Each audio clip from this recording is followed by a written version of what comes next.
Gıda hijyeni konusunda Covid kapsamında eğitimler vermeye devam ediyoruz. Kuaförlerle, berberlerle başlayan eğitim serüvenimiz devam ediyor.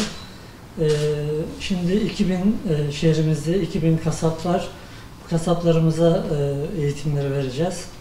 Mekansal hijyen, kişisel hijyen, mekansal hijyen ve Covid kapsamında alınması gereken önlemlere dair kendilerine eğitimleri vereceğiz. Et Borsası Başkanımız ve Kasaplar Odası Başkanımız burada. Serüvenimizi başlatıyoruz. Bu kapsamda, Covid-19 kapsamında yapılacak hijyen dahilinde şeylerde eğitim süreci başlatacağız. O eğitime her kasaba, her vatandaşın katılmasını önemli rica ederiz. Yani. Pandemi sürecinde Kasaplar Odası'na bu şekilde hizmetlerinden dolayı Büyükşehir Belediye'mize teşekkür ediyoruz. Ben öncelikle Borsa Başkanımıza, Oda Başkanımıza, çalışma arkadaşlarımıza çok teşekkür ediyorum. Bir koordinasyonun sonucunda bugün buradayız. Pandemi kurulundayız. Pandemi kurulundan çıkan kararlar var. İçişleri Bakanımızın, Cumhurbaşkanımızın, Diyanet İşleri Başkanımızın genelgeleri var. Burada baktığımız zaman mübarek Kurban Bayramı'na doğru gidiyoruz. Kurban Bayramı'nın dinimize, medeniyetimize, inancımıza uygun şekilde zaten kasaplarımızın eğitimli bir şekilde bu bayramı bayram tadıyla geçirme konusunda bir tecrübemiz var, bir birikimimiz var şehrimizde ama pandemiyle birlikte bu genelgede yapılması gereken ve yapılmaması gerekenler var. Emeği geçen bütün herkese çok teşekkür ediyorum. Bütün kasaplarımızı bu eğitime gelmelerini ve bu eğitimden istifade etmelerini istirham ediyorum. Çünkü bizde bir bilenle bilmeyen bir olur mu denen bir medeniyetten geliyoruz.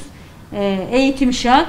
Her konuda kendimizi yetiştirmemiz ve bu dönemin gerekli olan hassasiyetini her meslek grubunun yapması gerekiyor.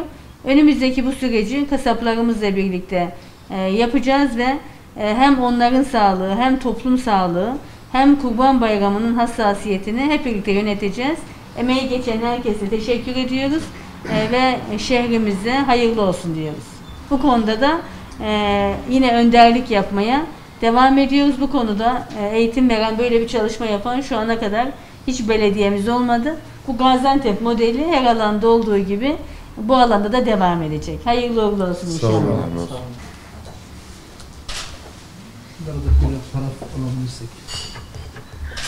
Şimdi tabii bu tek Kurban Bayramı'na yönelik bir eğitim olmayacak. Daha uzun soluklu düşünüyoruz.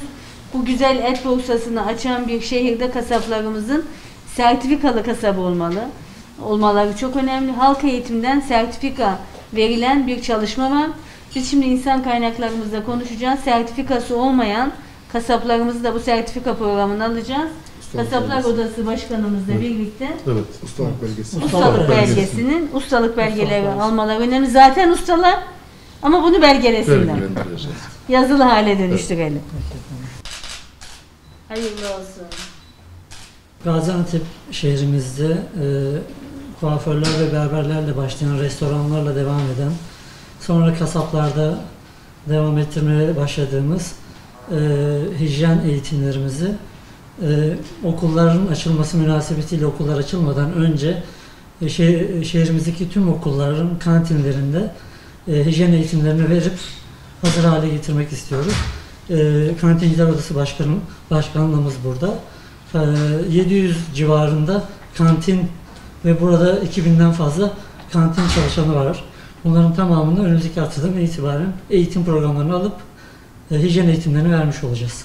Covid-19 koronavirüsten dolayı bu programı hazırlayan Sayın Belediye Başkanıma teşekkür ediyorum.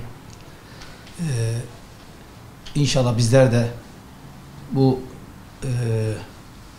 Covid-19 ile ilgili sağlık eğitimine katılacağız.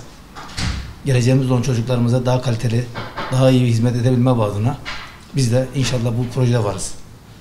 Ben başkanıma çok teşekkür ediyorum. Kendi çalışma arkadaşlarıma çok teşekkür ediyorum. Kantin deyip geçmeyeceksin. Çocuk sağlığı, aile sağlığı, okul sağlığı, toplum sağlığının ana damarı, merkezi. Başkanımız seçildiği andan itibaren vizyonuyla bu güzel projelerde hep yanımızda oldu. Hep dayanışma içinde olduk. Hep koordine ettik. Pandemiyle birlikte daha hassas olacağız. Okullarımızın açılmadan önce bütün kurumlarımızda, bütün odalarımızda çocuk merkezli, çocuk dostu, sağlıklı kentlerde çocuklarımızın sağlıklı ortamda eğitim alması ile ilgili yapılması gereken ve yapılmaması gerekenler var. Bu eğitim seferberliğimizi kantincilerimizle birlikte devam ettireceğiz. Kantinde dikkat edilmesi gereken hususlar, tesiste yapılması gerekenler, çalışanların nasıl hizmet vereceği ile ilgili eğitimler bir program dahilinde 700 kantincimize verilecek, 700 kantin çalışanımıza verilecek. Daha sağlıklı okullar, daha sağlıklı kantinler, daha sağlıklı çocuklar, daha sağlıklı aileler, daha sağlıklı bir kent için el ele veriyoruz. Hayırlı uğurlu olsun. Hayırlı olsun. Teşekkür ederiz.